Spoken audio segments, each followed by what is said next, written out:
ሰላም ጤና ይስጥልኝ ውድ ተመልካች አድማጮቻችን፣ ይህ ኤንቢሲ ወቅታዊ ዓለም አቀፋዊ ዝግጅታችን ነው። በዛሬው ዝግጅታችን ሩሲያ በአሜሪካ የቀረበውን የተኩስ አቁም ዕቅድ የምትዘጋ ከሆነ ስትል አሜሪካ ሩሲያን ማስጠንቀቋን፣ እንዲሁም በመካከለኛው ምስራቅ ቀጠና ምድር በተለይም የኢራንን የኒውክሌር ጉዳይ በተመለከተ የጸጥታው ምክር ቤት በዝግ የሚያደርገውን ስብሰባ ኢራን በሌላ በምንም ሳይሆን በጣልቃ ገብነት እመለከተዋለሁ ስትል መግለጧን፣ ወዲህም በጋዛ ሰርጥ ጉዳይ ከአየርላንዱ ጠቅላይ ሚኒስትር ሚካኤል ማርቲን ጋር የተወያዩት የአሜሪካው ፕሬዚደንት ዶናልድ ትራምፕ ቃል በቃል ኖ ዋን ኢዝ ኤክስፐሊንግ ኤኒዋን ፍሮም ጋዛ የማለታቸውን፣ ወዲያም በቻይና አስተናጋጅነት ሩሲያና ቻይና በኢራን የኒውክሌር ፕሮግራም ጉዳይ ነገ ሊመክሩ መሆኑን ዘልቀን እንመለከታለን። እስከ ዝግጅቱ ፍጻሜ ድረስም አብራችሁኝ ትዘልቁ ዘንድ የአክብሮት ግብዣዬ የአየር ሞገዱን ሁሉ አሳብሮ ከልባችሁ ይድረስ የምላችሁ አዘጋጅቼ የማቀርብላችሁ ትዕግስቱ በቀለ ነኝ። ዓለም ዛሬ ላይ የበላችሁ ያገሳታል፣ በላይ በላዩ ያጎርሳታል እንሆናለች ይሏታል። በእርግጥም ከዚህ ውጪ ምን መገለጫ ይኖራታል? ስለ ሰላም ይወራል፣ ይሰበክባታል። ጥላቻና ጦርነት መለያየት ይኖርባታል። የንጹሐን እልቂት በገፍ ይቆጠርባታል። የዓለም መሪዎች በተለይም ፖለቲከኞቹ እውነትን ያለመያዛቸው በግልጥ እየታየባቸው ነው ይሏቸዋል። ለዚያ ደግሞ እንደ ምሳሌ ሲጠቅሱብላቸው የጋዛ ሰርጥን ፍልስጤማውያን ጉዳይ መመልከት ይበቃል ይላሉ። ለ16 ወራት የቀጠለው የዚያ ምድር ጦርነት ወይ በዘላቂ የተኩስ አቁም ስምምነት አልተፈታ፣ ወይ ደግሞ ሌላ ፖለቲካዊ መፍትሄ አልተሰጠው። የወታደራዊ እርምጃ ወይም ጦርነት በንጹሐን እልቂት እንጂ ሌላ ውጤት እንዳላመጣ ሁነኛ ማሳያም ሆኗል ነው የሚባለው የጋዛ ሰርጥ ጉዳይ። እውነትም ጦርነት በዚህ ዘመን ከዚያ ከጠባቡ የጋዛ ሰርጥ ምድር በላይ የተካሄደበት ቦታ ይኖር ይሆን? ሰማይ ምድሩ የእሳት አበላ ሲያወርድ፣ ከባህር ላይ የእሳት አበላ ሲዘንብ በታሪክ ዘግናኝ ምዕራፍ የተገለጠበትና የተጻፈበት መሆኑን መካድ የሚችል ማን ነው? ከ48,000 በላይ ፍልስጤማውያን ሕይወት የተገበረበት፣ ከ111,000 በላይ ሰዎች ቁስለኛ ያደረገው፣ ወዲያም ከ14,000 በላይ ፍልስጤማውያኑን የገቡበት እንዳይታወቅ በእስራኤልም በኩል ደግሞ ቁጥራዊ አሃዙ አይገለጥ እንጂ የብዙዎችን ሕይወት የቀማው ጦርነት የበጀው ማንም የለም ነው የሚባለው። በእርግጥም የጋዛ ሰርጥን ጦርነት በአካል ቆሞ ለተመለከተው እንደ ኳስ ሜዳ የሚቀል የሚመስለው አሊያም ለማውራት እንደሚቀለው ያ ጦርነት እንደዚያ እንዳልሆነ መመስከር ይቻላል። ጦርነት ምን እንደሆነ ለቆመበት ወይም ተመልሶ ለሚኖርበት ምድር ለመናገር አይገድም፣ አይከብድም። ጦርነት አውዳሚ ነው።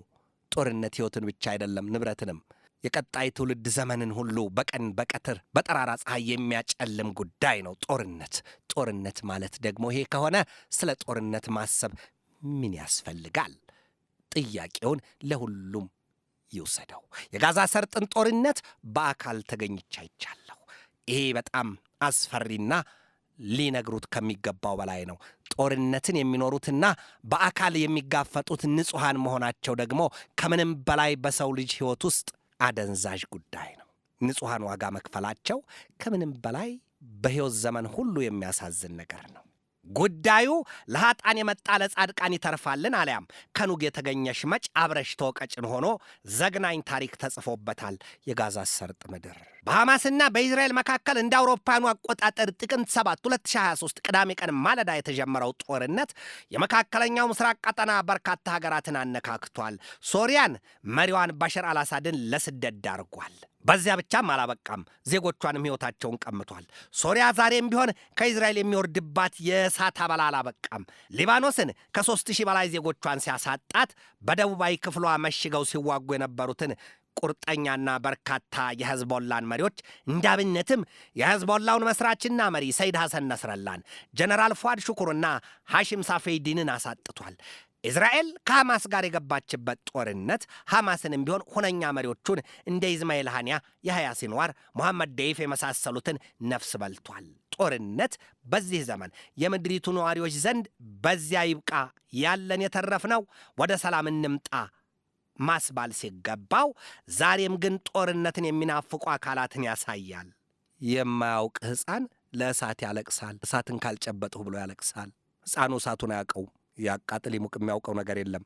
ወርቃማ ብርሃኑ ሲንተገተግ ያየውና እሳቱን ካልጨበጥሁ ብሎ ከእናቱ እቅፍ መውረድ ይፈልጋል። ጎበዝ፣ ይሄንን ወደ ውስጣችን እናስገባው እስቲ። ጦርነት ምን መሆኑን እስኪ ላፍታ እናስተንትን ወደ ውስጣችን። በተለይም ደግሞ የዚያ የጋዛ ሰርጥ ጉዳይ ዛሬም የምላስ ሰይፍ እያማዘዘ ብዙዎችን ሲያዛዝት፣ ብዙዎችን አስተዛዝቧል። በአንጻሩ የዓለምን ፖለቲከኞች ክፉ አነጋግሯል፣ በነገር አጠዛጥዟል።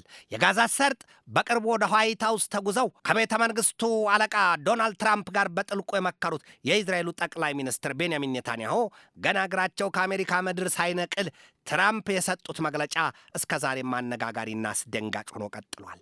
ትራምፕ አሉ በዚያን ጊዜው መግለጫቸው የጋዛ ሰርጥን እንወስደዋለን፣ ከእንግዲህ ፍልስጤማውያን በዚያ ምድር መኖር የለባቸውም፣ እኛ በዚያ ምድር የተቀበሩትን ፈንጆችና አጥፊ አሲዶች ሁሉ አጽድተን ለእነርሱ መኖሪያ ይሆን ዘንድም ሌላና የተመቻቸ ስፍራ ይዘጋጅላቸዋል፣ የጋዛ ሰርጥን እኛ ተረክበን የቱሪስት መዳረሻ እናደርገዋለን ያሉት ቃል በቃል ደግሞ ትራምፕ ብዙ ከተናገሩ በኋላ የሜዲትራኒያን ሪቪየራ እናደርገዋለን አሉ። ትራምፕ ከጋዛ ሰርጥ ያፈናቀሏቸውን ፍልስጤማውያን ደግሞ ማረፊያቸውን ግብፅና ዮርዳኖስን ማቀዳቸው ይታወሳል። ምንም እንኳን ግብፅና ዮርዳኖስ ግን የትራምፕን አቋም ከስር መሠረቱ ውድቅ ማድረጋቸው ባይዘነጋም ዛሬ በተሰማ ዜና ደግሞ የአሜሪካው ፕሬዚደንት ዶናልድ ትራምፕ ኖ ዋን ኢዝ ኤክስፔሊንግ ፍሮም ጋዛ ነው ያሉት ሲል ጀሩዛሌም ፖስት አሰራጭቶታል። ትራምፕ በአንድ ራስ ሁለት ምላስ ሲሉትን መሆኑ ነው። ትራምፕ በዋይት ሃውስ ትናንት ከአየርላንዱ ጠቅላይ ሚኒስትር ሚካኤል ማርቲን ጋር መወያየታቸውም ነው የተሰማው። ትራምፕ ከአየርላንዱ ጠቅላይ ሚኒስትር ማርቲን ጎን ሆነው በሰጡት መግለጫ ነው ኖ ዋን ኢዝ ኤክስፔሊንግ ኤኒዋን ፍሮም ጋዛ ሲሉ የተደመጡት። ትራምፕ አሉ ከማርቲን ጋር በነበራቸው የዋይት ሃውስ ውይይት በአሜሪካ ሴኔት የአናሳዎቹ መሪው ሹክሹመር እኮ ፍልስጤማዊ ነው ሲሉ ተናግረዋል። ማርቲን በበኩላቸው ለጋዛ ሰርጥ የሚሰጠው እርዳታ መጨመር አለበት፣ የተኩስ አቁም ስምምነቱም ቢሆን መከበር፣ ሐማስ የያዛቸውንም ታጋቾች መልቀቅ አለበት ነው ያሉት። እስራኤል ባለፈው ታህሳስ ወር በአየርላንድ ያላትን ኤምባሲዋን መዝጋቷም ይታወሳል። እስራኤል ያንን እርምጃ የወሰደችው ደግሞ አየርላንድ የጸረ እስራኤል አቋም አላት በሚል ነው። ትራምፕ በጋዛ ሰርጥ የያዙትን ዕቅድ የአረብ ሀገራት የውጭ ጉዳይ ሚኒስትሮች መቃወማቸውና ይልቁንም የጋዛ ሰርጥን ዳግም ለመገንባት ስለማቀዳቸው ትናንትናም አስታውቀዋል። የአረብ ሊግ መሪዎች ባለፈው ሳምንት በግብፅ ካይሮ ተሰባስበው ሲመክሩ የ53 ቢሊዮን ዶላር ይዋጣል፣ የጋዛ ሰርጥን መልሰን ዳግም እንገነባለን እንጂ ፍልስጤማውያን ንክች የትም እግራቸውን አይነቅሉም፣ የትም አይሄዱም። ተወልደው ካደጉበት፣ ተጋብተው ከወለዱበት፣ ካረጁበት የት ይሄዳሉ? የትም አይሄዱም። ሁሉም መስዋዕትነት ይከፈላታል እንጂ የትም አይሄዱም ሲሉ አቋማቸውን መግለጣቸው አይዘነጋም። ያንንም ተከታትለን በዚሁ በኤንቢሲ ወቅታዊ ዓለም አቀፋዊ ዝግጅታችን ላይ ዳሰነዋል። የአረብ ሀገራት የውጭ ጉዳይ ሚኒስትሮች በዶሃ ስብሰባቸው የመካከለኛው ምስራቅ ቀጠና ምድር በአጭሩ መፍትሄ ካልተደረገለት በስተቀር ለዚያውም ዘላቂ መፍትሄ ካልተበጀለት በስተቀር እንዴት እንደዚህ ይቀጥላል የሚል ጥያቄም አቅርበዋል። የመካከለኛው ምስራቅ ቀጠና ምድር የእሳት ጨቀጨቅ ዛሬም እያረገረገ ቀጥሏል ነው የተባለው። የመንግስታቱ ድርጅት የጸጥታው ምክር ቤት በኢራን የኒውክሌር ጉዳይ ዝግ ስብሰባ ማድረጉን በተመለከተ ኢራን ሆዷን በልቷታል፣ ጉዳዩን የምታየውም የዓለም አቀፉን የአቶሚክ ተቆጣጣሪ ተቋም ጣልቃ ገብነት አድርጋ እንደሆነ ገልጣለች። ኢራን የኒውክሌር ጦር መሳሪያ የለኝም፣ አልታጠቅኩም፣ አልሰራሁም፣ እቅዱም የለኝም፣ ዩራኒየም የማበለጽገው ከፈለጋችሁ ለኃይል አማራጭ ነው፣ ለምን አትተውኝም? በሌለኝ የኒውክሌር ጦር መሳሪያ ወይም የአቶሚክ ቦምብ ትሰራለች በሚል እንዴት ትወነጅሉኛላችሁ? ከዚያም አልፋችሁ አስፈትሽ ትሉኛላችሁ። ምን ማለት ነው? ለምንድን ነው ሉዓላዊ ክብራችን የሚደፈረው? ውረዱ ከራሳችን ላይ። ያለበለዚያ ግን ስትል ኢራን በስላች እንደምትገልጠው ያ እናንተ የምትፈሩት መሳሪያ ወደዚያ ሥራ እንድገባ ታደርጉኛላችሁ፣ ትገፋፉኛላችሁ። አዎ ውርድ ከራሴ፣ ውረዱ ከራሴ። አልነካኋችሁም፣ አልደረስኩባችሁም፣ የኒውክሌር ጦር መሳሪያ አልሰራሁም። ግን ደግሞ አንድ ጥያቄ መጠየቅ ያስፈልጋል። ሌሎቹ የኒውክሌር መሳሪያ ታጣቂዎቹ ሀገራት ያንን የጦር መሳሪያ ሲይዙ ስለምን አልተከለከሉም? ኢራንስ ስለምን ተከለከለች? ማንስ ነው የኒውክሌር ጦር መሳሪያ እንዲታጠቅ የሚፈቀድለት? ማንስ ነው እንዳይታጠቅ የሚከለከለው? ምን መመዘኛ አለው? ጥያቄው ለእነርሱ ይቅር። ኢራን ኃላፊነት የሚሰማት አገር ከሆነች የኒውክሌር ጦር መሳሪያ ብትታጠቅ ችግሩ ምንድን ነው? ሁለት ዲሞትፈር የያዙ ሽፍቶች በየአቅጣጫው መቆማቸው በዚያው መጠን ተታኩሰው የሚጥለው ሊወድቅ ያ ሊሆን ግዴታ አይደለም ወይ? ስለምንድን ነው የዚህን ያህል መከታተልና መገዳደር ያስፈለገው? የሚሉና የሚጠይቁት ብዙዎች ናቸው። በመንግስታቱ ድርጅት የኢራኑ አምባሳደር አሚር ሳኢድ ኢራቫኒ ከትሬንድ ጋር በነበራቸው የትናንት አመሻሽ ሰፊ ቃለ ምልልስ ይሄ የጸጥታው ምክር ቤት ዝግ ስብሰባ የሌላ የምንም ሳይሆን በኢራን ላይ ከባድ ግፊትና ጫና ለማድረግ የተሰላ ነው ሲሉ ገልጠውታል። ከመካከለኛው ምስራቅ ቀጠና ሚዲር ወደ ምስራቅ አውሮፓ ወይም ባልካን ቀጠና ስናመራ ደግሞ ሰሞኑን የዩክሬኑን ፕሬዚደንት ቮሎዲሚር ዘለንስኪን ቤተ መንግሥታቸው ዋይት ሃውስ ድረስ ጠርተው ጥፊ ቀረሽ ማስጠንቀቂያና ዛቻ ሲያርገበግቧቸውና ሲሰጧቸው የነበሩት ያሻቸውን ሲሏቸው የነበሩት የአሜሪካው ፕሬዚደንት ዶናልድ ትራምፕ ዛሬ ደግሞ ሩሲያን በጥብቅ አስጠንቅቀዋታል ነው የተባለው። ትራምፕ ትናንት በሰጡት ያመሻሹ መግለጫቸው ሩሲያ ያቀረብንላትን የ30 ቀናት የተኩስ አቁም ዕቅድ የማትቀበል ከሆነ ሲሉ ትልቅና ከባድ የሆነ የገንዘብ ኪሳራ ይገጥማታል ነው ያሉት። ትራምፕ አሉ በንግግራቸው ለሩሲያ ሁሉንም ነገር ከባድ እናደርግባታለን ሲሉ ደግመውና ደጋግመው አስጠንቅቀዋል። እብድና ዘበናይ የልቡን ይናገራል ይላሉ ኢትዮጵያውያኑ። ካፈርኩ አይመልሰኝ። ትራምፕ አክለውም የአሜሪካ ተደራዳሪዎች ወደ ሩሲያ እንደሚሄዱም ፍንጭ ሰጥተዋል። ሰሞኑን ለዚያውም በቀጣይ ሳምንት የአሜሪካ ተደራዳሪዎች ወደ ሩሲያ ይሄዳሉ። እኛ ወደ ሩሲያ ይሄዳሉ ተብለው የታቀዱት ሰው በዋናነት በመካከለኛው ምስራቅ የትራምፕ ልዩ መልእክተኛው ስቲቭ ዊትኮፍ ናቸው። ትራምፕ ይህንን የተናገሩት ደግሞ ከአየርላንዱ ጠቅላይ ሚኒስትር ጋር በነበራቸው ውይይት ነው።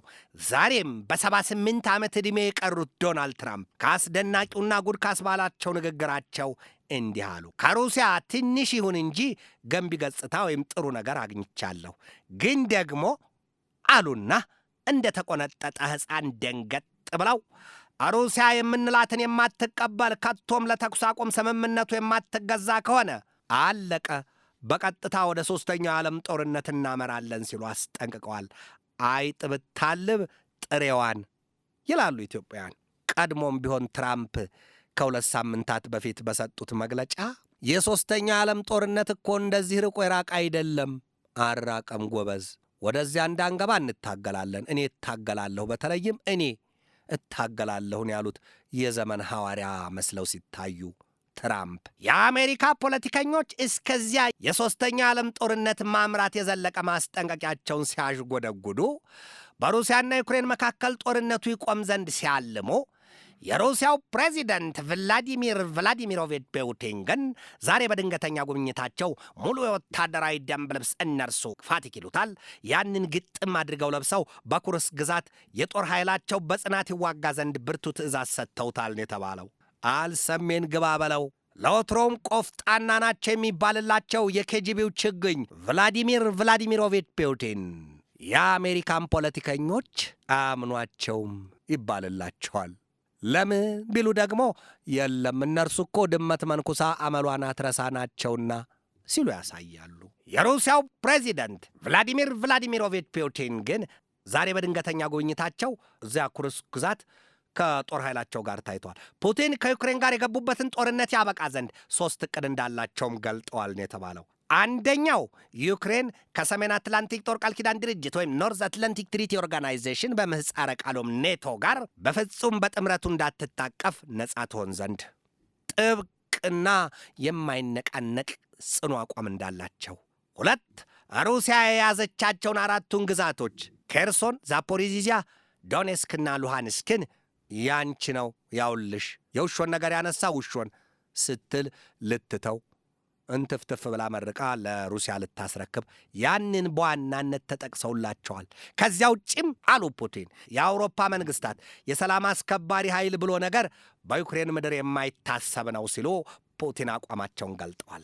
የአውሮፓ መሪዎች እንደ እንግሊዙ ጠቅላይ ሚኒስትር ኬር ስታርመርና የፈረንሳው ፕሬዚደንት ኢማኑኤል ማክሮንን መሰሎቹ እንዲሁም የአውሮፓ ምክር ቤት ፕሬዚደንቷ ወይዘሮ ኡርሱላ ቮንደር ሊየንም ጨምሮ ብዙዎቹ በፑቲን ላይ ጥርሳቸውን መንከሳቸው ይታወቃል። በመጨረሻም የምናየው ከትናንት በስቲያ በዓለም አቀፉ የወንጀለኞች ፍርድ ቤት ተከሰውና የእስራት ማዘዣ ተቆርጦባቸው በኢንተርፖል ጠንካራ ክንድ የተያዙና የተጠረቁት የ79 ዓመቱ የቀድሞው የፊሊፒንሱ ፕሬዚደንት ሮድሪጎ ዱቴርቴ በአደንዛዥ እጽ ዝውውር ጉዳይ ለተፈጠረው ሁሉም ነገር ሙሉ ኃላፊነቱን ወስዳለሁ ማለታቸው ተሰምቷል። የበሰበሰ ዝናብ አይፈራ የሚሉትን መሆኑ ነው። ሰውየው ለማንኛውም በደች ጠረፍ ባለው እስር ቤት ተላልፈው ተሰጥተዋልም ነው የተባለው። እንግዲህ መጥኔውን ይስጣቸው እንጂ ዱቴርቴ ሌላ ምን ይባልላቸዋል? ዱቴርቴ የጸረ አደንዛዥ እጽ ዘመቻ ሲሉ በያዙት ጦርነት በስልጣን ላይ በነበሩበት ጊዜ መሆኑን ልብ ይሏል። በአጭር ጊዜ በብዙ ሺህ የሚቆጠሩ ሰዎችን ሕይወት መቀጠፉ ይነገራል። ዓለማችን ቢያዋታት በጅ ብታይ በጅሏት እንሆናለች። ሊኖሩባትም ለነዋሪዎቿም የማትጥም የማትመች ስፍራ እያደረጓት ነው በሚል የዓለም ፖለቲከኞች ይብጠለጠላሉ። እውነቱን ተናግሮ እመሸበት ማደር ይላሉ ኢትዮጵያኑ። ውድ የኤንቢሲ ተመልካች አድማጮቻችን የዛሬን በዚህ ተሰናበትኳችሁ። ነገ በሌላ ርዕሰ ጉዳይ እንገናኛለን። እስከዚያው ከልባችን እስከ ምድራችን ሰላም ተመኘሁ። በድጋሜ ሰላም።